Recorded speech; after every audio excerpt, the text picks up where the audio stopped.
പത്തരമാറ്റിൻ്റെ അടിപൊളി എപ്പിസോഡിലേക്ക് എല്ലാവർക്കും സ്വാഗതം. അങ്ങനെ അനഘയുടെ അസുഖങ്ങളൊക്കെ മാറിയിട്ട് പൂർണ്ണ ആരോഗ്യം തിരിച്ചു കിട്ടുന്നുണ്ട്. പക്ഷേ ഇക്കാര്യത്തെക്കുറിച്ചുള്ള ഒരു സൂചന പോലും അഭിക്കും ഒന്നും കിട്ടാത്ത രീതിയിലാണ് അനഘ അഭിനയിച്ചുകൊണ്ടിരിക്കുന്നത്.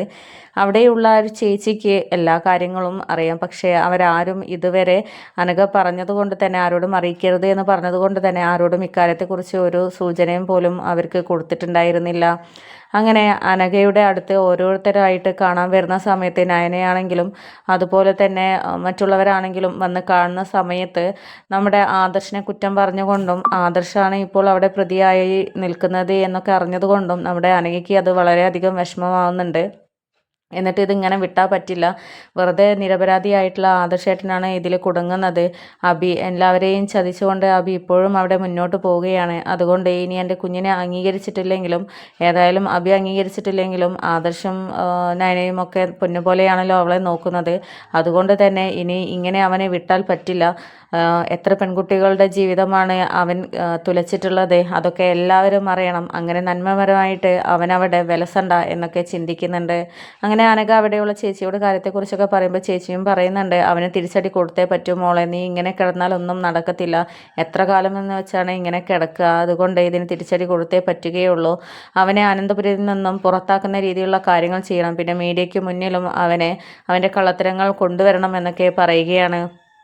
അങ്ങനെ രണ്ടും കൽപ്പിച്ച് അനഘ ചന്തുമോളെ കാണാനും അനന്തപുരിയിലുള്ള എല്ലാവരെയും ഇക്കാര്യത്തെക്കുറിച്ച് അറിയിക്കാനും വേണ്ടിയിട്ട് അവിടെ നിന്ന് പോവുകയാണ്. അങ്ങനെ നേരെ അനന്തപുരിയിലോട്ട് എത്തുന്ന സമയത്ത് ചന്തുമോൾ അവിടെ കളിച്ചുകൊണ്ടിരിക്കുകയായിരുന്നു. അങ്ങനെ ചന്തുമോളുടെ അടുത്ത് ചെന്നിട്ട് വാരി പുണർന്ന് മുത്തം കൊടുക്കുകയും ഒക്കെ ചെയ്യുന്നുണ്ട്. എന്നിട്ട് സ്നേഹം കൊണ്ട് പൊതിയുകയാണ്. ആ സമയത്ത് ചന്തുമോൾ ചോദിക്കുന്നുണ്ട്, അമ്മയുടെ അസുഖമൊക്കെ മാറിയോ? എനിക്ക് വളരെയധികം സന്തോഷമായി അമ്മേ, ഇനി ഞാൻ അമ്മയുടെ കൂടെ വരാം. എനിക്ക് ഇവിടെ ഒരുപാട് ഇഷ്ടപ്പെട്ടു. അമ്മ അല്ലെങ്കിൽ അമ്മ ഇങ്ങോട്ട് വാ, ഇവിടെ നമുക്ക് ഒരുമിച്ച് നിൽക്കാം എന്നൊക്കെ പറഞ്ഞിട്ട് സന്തോഷത്തോടു കൂടി ചന്തുമോൾ ഓരോ കാര്യങ്ങൾ പറയുകയാണ്. എന്നിട്ട് അനഘയോട് പറയുന്നുണ്ട്, അമ്മ വാ, ഞാനൊരു കൂട്ടം കാണിച്ചു തരാം, എനിക്ക് ഇവിടുത്തെ അമ്മ വാങ്ങിച്ചു തന്ന കാര്യങ്ങളൊക്കെ അമ്മയ്ക്ക് ഞാൻ കാണിച്ചു തരാം എന്നൊക്കെ ഇങ്ങനെ പറഞ്ഞിട്ട് അനഘയെ അകത്തോട്ട് കൂട്ടിക്കൊണ്ടു പോവുകയാണ്. ആ സമയത്ത് അനഘ ചന്തുമോളെ എടുക്കുന്നുണ്ട്. അങ്ങനെ അനന്തപുരി തറവാട്ടിലോട്ട് മനസ്സിൽ ആ ഒരു തീരുമാനം ഉറപ്പിച്ചുകൊണ്ട് വലതുകാലം എടുത്തു വയ്ക്കുകയാണ്. അങ്ങനെ ആ ഒരു സമയത്ത് ജാനകിയും ജലജയും അവിടെ നിൽക്കുന്നുണ്ടായിരുന്നു. എന്നിട്ട് നീ ആരാ എന്നൊക്കെ ചോദിക്കുന്ന സമയത്ത് നീയാണോ ഇവളുടെ അമ്മ എന്നൊക്കെ ചോദിക്കുകയാണ്. അപ്പോൾ ആ സമയത്ത് അതെ, ഞാനാണ് ഇവളുടെ അമ്മ എന്നൊക്കെ പറയുന്ന സമയത്ത് ജലജ, ഓ നീയാണല്ലേ ഇവിടുത്തെ ആദർശിനെ വട്ടം കറക്കിയെടുത്ത ആ ഒരു മഹാറാണി, നിന്നെ ഒന്ന് കാണണമെന്ന് വിചാരിച്ചിരിക്കുകയായിരുന്നു. ഒന്നുമില്ലെങ്കിൽ നീ അവനുമായിട്ട് അടുപ്പമുണ്ടെങ്കിൽ അവനെ തന്നെ അങ്ങ് വിവാഹം കഴിച്ചുകൂടായിരുന്നോ? എന്തിനാ പിന്നെ ഇങ്ങനെ ഒളിച്ചു മറച്ച് നടക്കുന്നത്? ഏതായാലും നീ കൊള്ളാം, ഒരു വിവാഹം കഴിക്കുന്നതിന് മുമ്പ് തന്നെ മറ്റൊരുത്തൻ്റെ കൂടെ കിടന്നു കൊടുക്കുക എന്ന് പറഞ്ഞാൽ ലേശം അന്തസ്സുള്ള പെൺകുട്ടികൾക്കൊന്നും പറ്റുന്ന കാര്യമല്ല എന്നൊക്കെ പറയുന്നുണ്ട്. അപ്പോൾ ആ സമയത്ത് നിങ്ങൾ ആരാണ്, അബിയുടെ അമ്മയാണോ എന്നൊക്കെ ചോദിക്കുന്ന സമയത്ത് അതേ, അബിയുടെ അമ്മയാണ്. അബിയെ നിനക്കെങ്ങനെ അറിയാമെന്നൊക്കെ പറയുമ്പോൾ അബിയെ എനിക്കറിയത്തുള്ളൂ, അല്ലാതെ ആദർശിനെ ഒന്നും എനിക്കറിയത്തില്ല. അബി നിങ്ങളോടൊന്നും ഒരു കാര്യവും പറഞ്ഞിട്ടില്ലേ എന്നൊക്കെ ചോദിക്കുമ്പോൾ ആകെ ഞെട്ടിത്തരിച്ച് നിൽക്കുകയാണ് ജലജ. ജാനകിയും ചോദിക്കുന്നുണ്ട്, എന്താ അബി പറയേണ്ടത്? ഇനി അബിയുമായിട്ടും ബന്ധമുണ്ടോ? ആദർശമായിട്ട് രണ്ടാളെയും ഒരുപോലെയാണോ കൊണ്ടു നടക്കുന്നത്? അല്ല, ഇങ്ങനെയുള്ള പെൺകുട്ടികൾക്ക് അതും നടക്കും എന്നൊക്കെ പറയുന്ന സമയത്ത് മിണ്ടി പോവരുത്, അനാവശ്യം പറഞ്ഞാലുണ്ടല്ലോ എന്നൊക്കെ ഇങ്ങനെ അനഘ ചൂടാവുമ്പം അത് ശരി, നിനക്ക് അനാവശ്യം ചെയ്യാം, ഞാൻ പറയുന്നതിലാണോ തെറ്റ് എന്നൊക്കെ ജാനകി ചോദിക്കുകയാണ്. അപ്പോൾ പറയുന്നുണ്ട്, ആരും തെറ്റ് ചെയ്തിട്ടില്ല, തെറ്റ് ചെയ്തവൾ ഞാൻ തന്നെയാണ്. പക്ഷേ അത് തിരുത്താൻ നോക്കുന്ന സമയത്ത് എന്നെ അവൻ ചതിക്കുകയായിരുന്നു. ഈ ആരാണ് അവൻ എന്നുള്ളത് നിങ്ങൾക്കറിയണോ? അത് ആദർശല്ല, അബിയാണ് എൻ്റെ കുഞ്ഞിൻ്റെ അച്ഛൻ.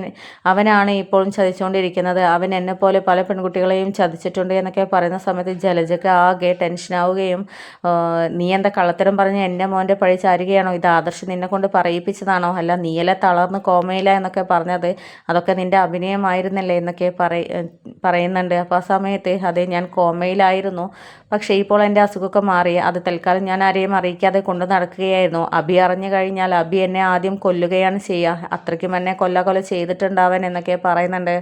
അങ്ങനെ അവൻ്റെ ആ ഒരു ക്രൂരതകളൊക്കെ പറയുന്നത് കേട്ടുകൊണ്ടാണ് നമ്മുടെ മുത്തശ്ശൻ അങ്ങോട്ടേക്ക് വരുന്നത്. എന്നിട്ട് എന്താ അനഘയല്ലേ ഇത്, എന്താ മോളുടെ അസുഖമൊക്കെ മാറിയോ, എന്താ ഇവിടെ എന്നൊക്കെ ചോദിക്കുന്ന സമയത്ത് മുത്തശ്ശ, ഞാൻ അന്ന് ചെറിയൊരു സൂചന മാത്രമേ മുത്തശ്ശന് തന്നിട്ട് ഉള്ളായിരുന്നു. പക്ഷേ ഇന്ന് ആ ഒരു കൊച്ചുമോൻ ആരാണ് എന്നുള്ളത് സത്യം പറയാൻ വേണ്ടിയിട്ടാണ് ഇങ്ങോട്ട് വന്നത് എന്നൊക്കെ പറയുമ്പോൾ, മോളെ നീ അത് പറയേണ്ട കാര്യമില്ല, അത് ആദർശും നയനയും കൂടെ കണ്ടെത്തി എനിക്ക് പറഞ്ഞു തന്ന കാര്യമാണ്.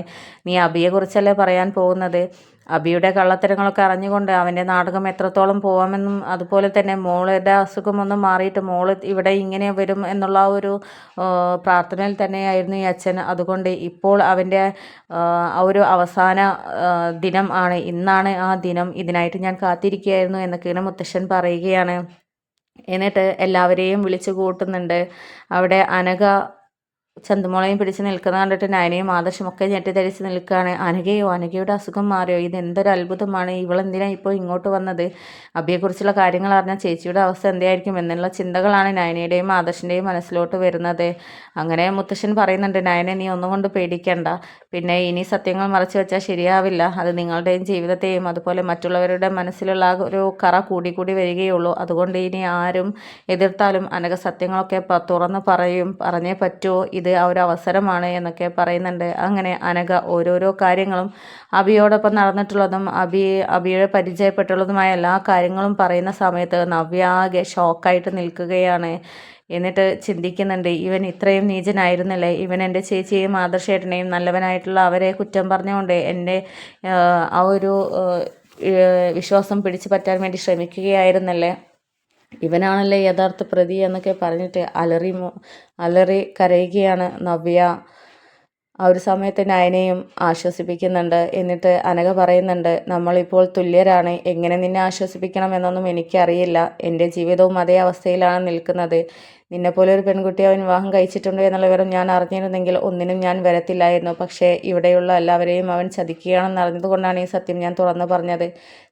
നിന്നെ ആലോചിച്ചിട്ട് മാത്രമായിരുന്നു ആരോടും ഞാൻ ഇക്കാര്യം ഒന്നും തുറന്ന് പറയാതിരുന്നത് എന്നൊക്കെ പറയുന്നുണ്ട് അനഘ.